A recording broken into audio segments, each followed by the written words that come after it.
On January 18, 2026, Senegal won the 2025 AFCON trophy after defeating Morocco in one of the most intense finals in AFCON history. But 60 days later, the whole story changed. Today, according to CAF, Senegal never won that game. In fact, they lost it 3-0. How does a team lose a trophy they already took home? This is one of the most controversial rulings in the history of African football. The final was locked at 0-0 deep into stoppage time when the atmosphere in Rabat turned toxic. Referee Jean-Jacques Nadala pointed to the spot, awarding Morocco a controversial penalty. The Senegalese players were beyond furious. They felt the game was being stolen. In an act of pure defiance, coach Pape Thiaw ordered his team to leave the field. For 14 agonizing minutes, the pitch stood hollow and silent as the world watched a stadium without a match.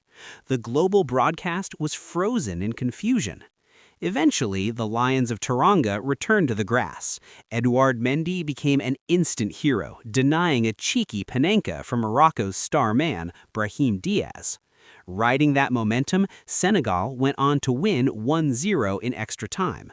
But while the fans in Dakar were celebrating a back-to-back miracle, a legal trap had already been sprung. Fast forward to March 17, 2026.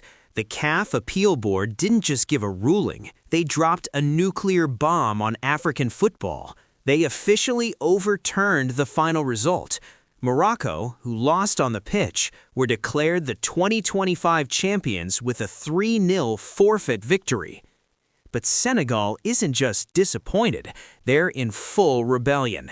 The Senegalese government and the FSF have officially refused to return the trophy, the $10 million prize, or the gold medals. Their message to CAF was blunt: the cup will not leave this country.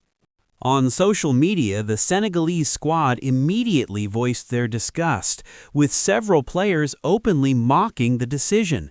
The team captain, Kalidou Koulibaly, released a fierce statement on Instagram, writing, "We bled for our country on that pitch for 120 minutes. A piece of paper in a boardroom does not change reality." Sadio Mane kept it simple but cold, posting a picture of his winner's medal with the caption, "The gold is in Dakar. The truth is in our hearts." Even the younger players joined the rebellion.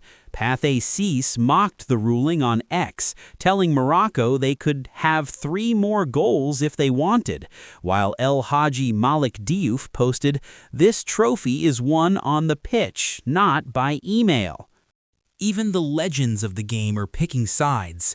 Samuel Eto'o reportedly sent a chilling letter to football leaders across the continent, asking a simple question: how can anyone take AFCON seriously if you can win a final 2 months later in a courtroom?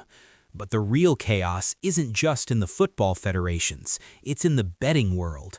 Companies like Paddy Power and Sky Bet had already paid out millions to Senegal bettors back in January when the whistle blew. Now, because of the CAF ruling, they are being forced into a massive double payout, having to pay out all the Morocco bettors too.